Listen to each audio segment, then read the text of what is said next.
Hello, everyone. Personal thanks for being here and for coming to the show. My name's Perella Bodhi, also known as Hugh Mendes. So all these artworks by myself have previously been exhibited under the name Hugh Mendes. That's the name I usually go by with my artwork. And I think this is the first time I've sort of overtly exhibited as Perella Bodhi with other Buddhists in a sort of Buddhist context. And that's what interested me to do that, because I hadn't done it before. After 40 years of painting or whatever, and being a Buddhist and being an artist and teaching both, they always kind of ran parallel. My Buddhist life and my art life and my art career, if you like. And the set of paintings that I've got here are sort of like a mini survey from the last 20 odd years. And it kind of starts here with these more overtly political pieces. So they're 2003, I think, ish. And then the last ones are from this year, like David Lynch over there and the Pope down there and Donald Trump bookending it. And it kind of started, I was doing my master's. It's kind of, it's always a long story that's got to get truncated, but I did my master's here in London. I had been living in San Francisco, where I helped set up San Francisco Buddhist Center in the 90s. And to cut a long story short, I came back to London to do a master's after my dad died, and I reassessed things in the face of death and my own impending mortality. And I did a master's here in London, and my graduation day was September the 11th, 2001, which you'll remember, because nobody that was around forgets it. And I'd already started working with newspaper clippings in the context of still life, which was in the context of death, mortality, vanitas, natura mort, still life. And I was putting newspaper clippings into still lives, stories that related to death and other things that were of interest to me. Anyway, I'd put a painting of relating to that in my master's show, which opened on that day. It was a picture of Osama bin Laden pointing a gun at George Bush's head, who'd fraudulently won the election that year when his brother miscounted the votes in Florida. You might remember that story. And I had this painting of that story in my master's show that opened that day, and all hell broke out. And anyway, so these paintings followed from that with the war on terror, the war in Iraq, and Brian Hoare. Look at those swans. They're doing it now. They're learning. One of the reasons I agreed to do this show, which I was a bit reluctant about at first, was because I live just there. And I've been all summer feeding these baby swans with my wife. And they've all survived. One parent, unfortunately, died. But anyway, I've spent all summer here. And actually, I was in America this summer as well. That's another story. I'm digressing wildly. I'm working on this fantastic project with the Met Museum in New York, with the archive relating to deaths of artists, which is my theme. It's another weird story. I can talk about that later if you like. But so back to 9/11 and the war on terror, and Brian Hoare, who had his peace camp right outside Parliament, and they brought out a new special law to ban him. I mean, it's incredible. They did this 1 mile zone where you couldn't protest within a mile of Parliament, so they could get rid of him. He'd sworn that he would spend the rest of his life in that peace encampment unless the war in Iraq finished. So, and he nearly made it. He died in the hospital, but he was there a long time. Anyway, they banned him. And Mark Wallinger remade the whole peace encampment in the Tate, along with the Banksy anti-war painting that he'd given to Brian Hoare that Uri Geller tried to buy off him. He wouldn't sell it. The police confiscated it. Nobody knows where it is now. But anyway, Mark Wallinger remade the whole thing in the Tate, and it just so happened that the protest zone went right through the middle of the exhibition, right through the middle of the Tate, the 1 mile radius. Incredible. They had a line going through it. And I said to the guard there, well, surely this part of it should be banned. It's illegal. He said, no, it's not illegal because it's not a proper protest, it's art. So anyway, so I remade it, so it's a sort of Brian Hoare, Mark Wallinger, Banksy homage of absolute absurdity. And The Guardian, you know, put it in their newspaper, and I repainted it from The Guardian. So that's how it kind of started with these political pieces. A year or two later, I started painting obituaries. I painted Osama bin Laden's obituary, Saddam Hussein's obituary. It was interesting because the obituaries became very interesting to other people because they were unusual. A lot of protest art and political art I think it's important, but there was a lot of it about, including Mark Wallinger, of course, and Banksy and all kinds of other people. Anyway, and I personally liked doing the obituaries. Political figures, cultural figures. They're more overtly still life in a way. They're more overtly referencing death, mortality, vanitas, and so on. And they also reference 17th century Dutch still life painting and vanitas, and trompe l'oeil especially, where it's illusionistic, like they look like a piece of newspaper stuck on a canvas, that kind of thing. So they're covering a lot of bases. Some of them are all still political. Others are cultural figures, as I say, artists in particular. And when I started painting obituaries of other artists, of course, it becomes more personal because that's me waiting in the wings, you know, the next dead artist kind of thing. Similarly to Bhavadra there, health issues came into the story after COVID and after the pandemic because I found myself in an ambulance with extreme heart problem and the machine saying, watch patient, check patient, like as if the machine thought I was dead. And my heart kept stopping and then doing 220 a minute and stopping. And I thought, oh, I'm not going to get to the hospital, which seemed fine, weirdly, like an out-of-body thing, like just looking at. Then I looked at my wife, whose face was white. And then I looked at the ambulance guy in the back with me, and he was going, oh, I've never seen anything like this before. Anyway, that's another long story there, but it re-engaged me in another way, especially with my Buddhist practice. It hit a depth that I hadn't really hit before. Like, this is real. We're not messing around here. We are actually going to die, and you might die at any second now. You know, and my wife actually works in the hospice here locally. She witnesses it all the time. Young, fit people die. You know, we're all in the same boat together. It's why I'm an artist, and it's why I'm a Buddhist, and it's why now these two sides of my life have come very directly together. I do a lot of art teaching in one of the art schools here in London. And I take everything I do very seriously, and part of my practice is teaching, whether it's Buddhist teaching or art teaching. Funnily enough, I'm co-leading Ambedkar Day tomorrow at the London Buddhist Centre here with Surya Gupta. And, you know, it's a very political, it's a festival, it's a celebration of a very political person, an impassioned person who was a politician and a Buddhist. And that person's life so inspired me when I went to India and met his followers and the people.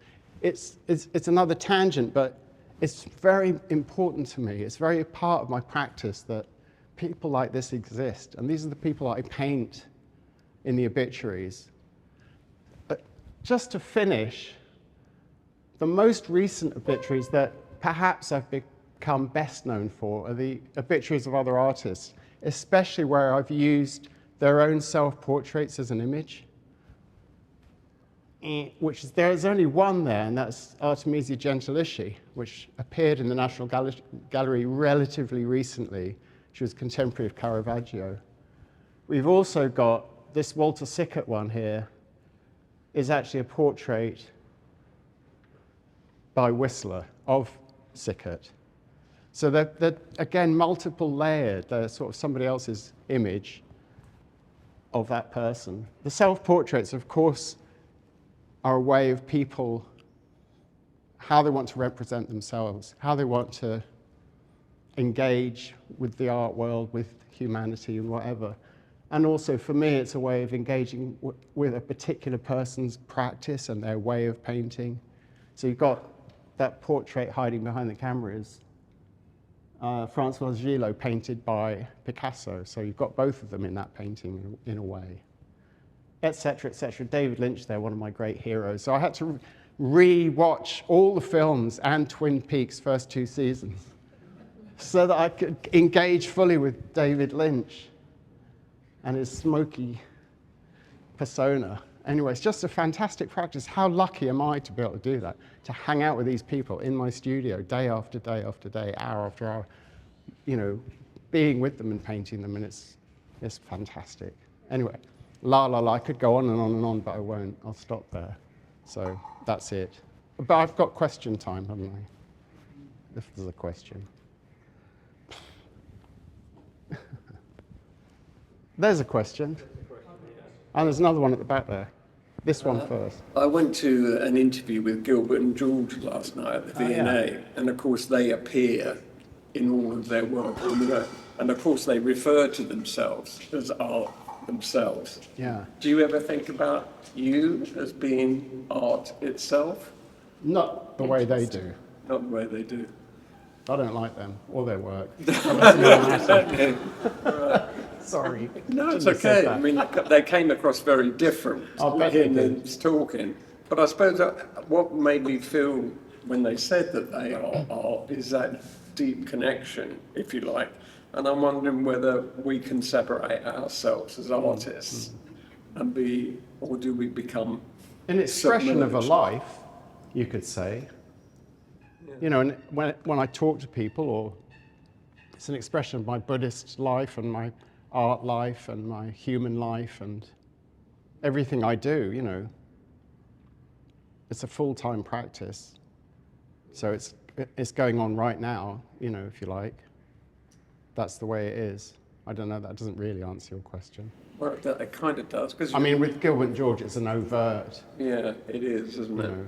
I mean, a lot of my work's very crude and overt in a different way, you know. Yeah. I mean, I wasn't going to mention it, but that painting over there, the guinea pigs, I spent all morning having to... Somebody complained about it. They thought they might have to take it down. Sometimes art gets taken down. It's controversial. I'm not going to get into it. It was they allowed it to stay up if I put the little note next to it saying it's intended to promote peaceful debate and individual contemplation. It's not intended to incite violence against guinea pigs or anyone else. So they allowed it to stay up because I put the little note. That's a slightly different issue. But it's part of, you know, it's like it's on all the time.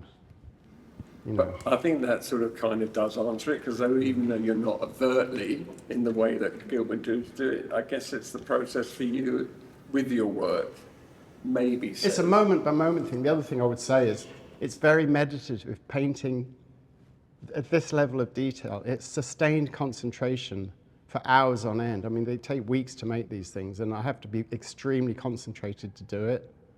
So it's a meditative practice. So, and I have a ritual practice around it as well, not unlike Amita Jyoti there.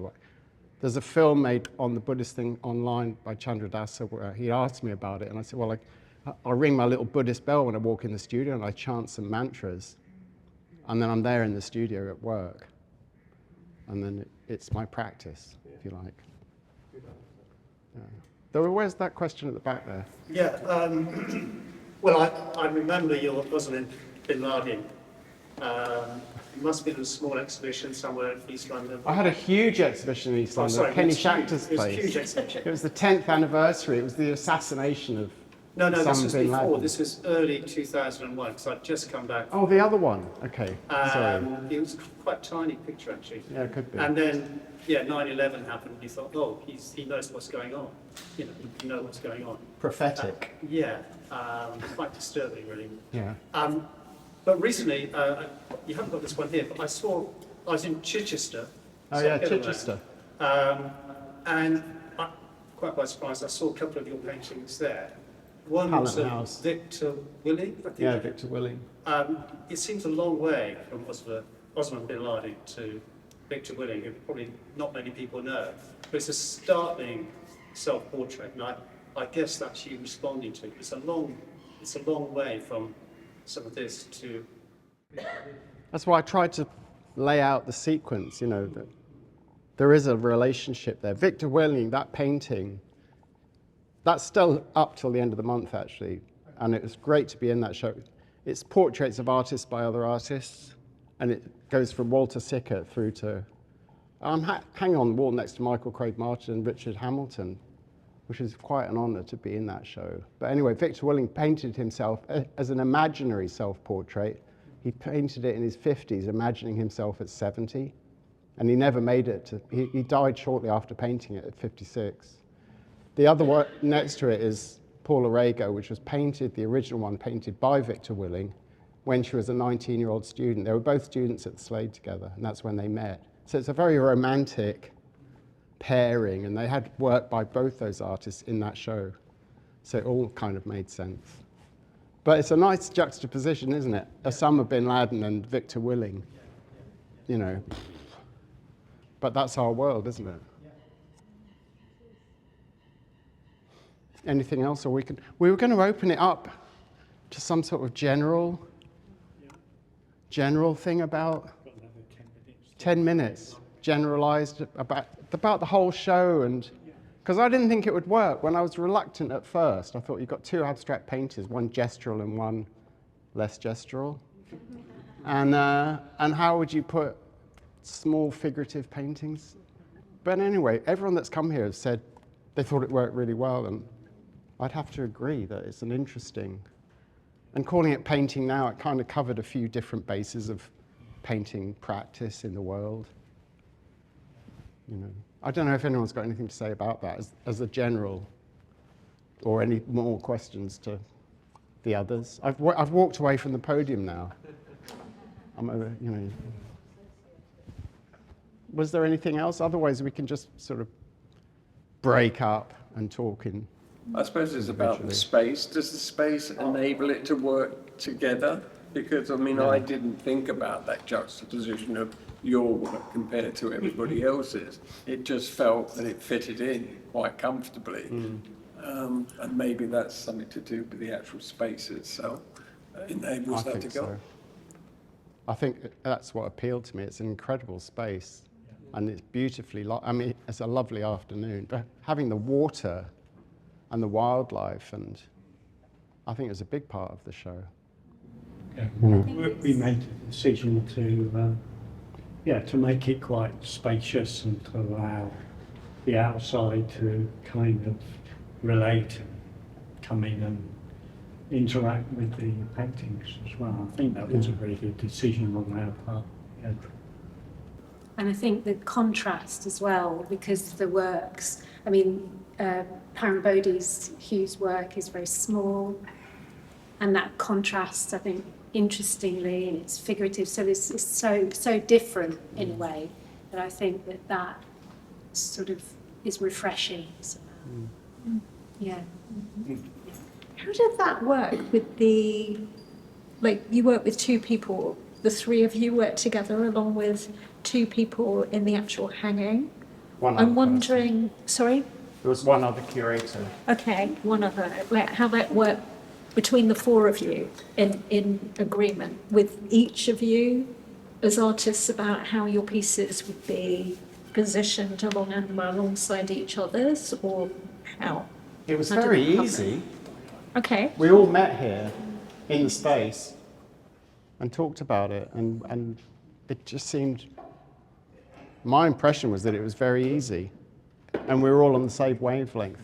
Very quickly about the spaciousness that the others have mentioned and how the works would be positioned. It was a lot to do with these panels, that we didn't want too many panels, and we wanted it to be sort of free-flowing, and it just seemed to come together pretty easy to me. Yeah, we kind of came here in May to look at the space, and within an hour we'd sort of more or less...